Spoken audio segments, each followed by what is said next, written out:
Are the Chiefs built to go back-to-back? What's up, everyone? Kevin Boylard here again. The Kansas City Chiefs are Super Bowl champions, and they'll have a couple of weeks to celebrate this accomplishment, but before too long, they'll be back in the process of reloading for next season, starting with the Combine later this month, followed by free agency, and of course, the draft. To project Kansas City's future success, we need to know the answer to three major questions. What will the Chiefs roster look like in 2020? Which teams around them are emerging as legitimate threats? And will their schemes be figured out this offseason? Let's start by taking a look at the personnel. Most importantly, in Andy Reid and Patrick Mahomes, you have a head coach quarterback combination that is returning for 2020. That's going to be essential for continuity moving forward. Beyond those two, the Chiefs have an offensive core that is largely in place, with Travis Kelce, Tyreek Hill, and Damian Williams all set to return for 2020. So Kansas City has its head coach, starting quarterback, number one tight end, number one wide receiver, and number one running back,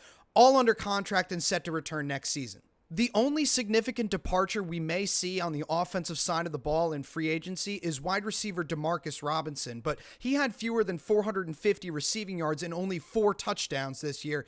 That should be easily replicable in the Chiefs' offense. In all likelihood, the Chiefs will be hit much harder on defense, where they have Chris Jones, Bashaud Breeland, and Kendall Fuller all approaching free agency. Jones is a really strong interior pass rusher who has led the team in sacks each of the past 2 seasons and came through with 3 pass deflections at the line in the Super Bowl. Fuller and Breeland were both big in the Super Bowl as well, as each corner came through with an interception of San Francisco's Jimmy Garoppolo. The Chiefs are going to have a tough time retaining these players because they don't have a ton of spending money. According to Spottrack.com and OverTheCap.com, the Chiefs are working with less than $20 million in cap space in 2020. Now, one thing the Chiefs can do to free up some money is restructure the contract of wide receiver Sammy Watkins, who seems at least willing to work with the team on that. But even then, the Chiefs don't have the resources to be big spenders this offseason. They're going to have to find some bargain bin free agents or get the job done in the draft. And that's a tall order too, as the Chiefs have the last pick in the first round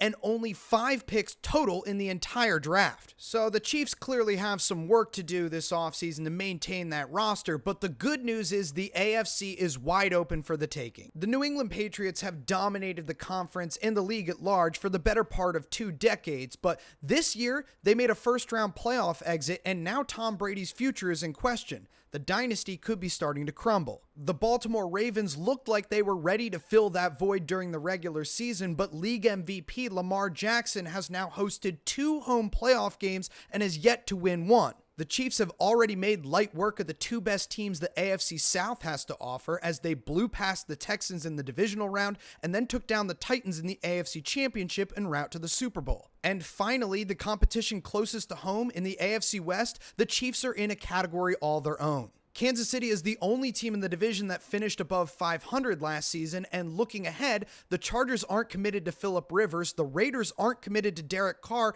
and the Broncos are ready to break in a second-year quarterback in Drew Lock. But while the league appears to be the Chiefs for the taking, there remains the possibility of a team or teams catching on to what they like to do and figuring out a way to stop them. There was some evidence during the regular season that this was the case for the Chiefs offense. Their yards per game and points per game were both down from 2018, as were Patrick Mahomes' overall stats. The defense, however, showed drastic improvement down the stretch, and the offense rose to that 2018 level of production during the postseason. The Chiefs were comeback artists, led by Patrick Mahomes, as they became the first team in NFL history to erase 3 double-digit deficits in a single postseason and then tied a Super Bowl record with 21 fourth-quarter points. Mahomes may not have been league MVP, but he had 12 total touchdowns in the playoffs and was named Super Bowl MVP. Overall, the Chiefs have to feel pretty good about where they stand coming off their victory in Super Bowl 54 and heading into the 2020 offseason. Andy Reid, Patrick Mahomes, and the main pieces of that potent offense will be back. Kansas City's biggest concerns should be restocking the defense through the draft and continuing to evolve offensively so that the competition can't catch up. With some prudent management, the Chiefs should be able to accomplish this during the offseason,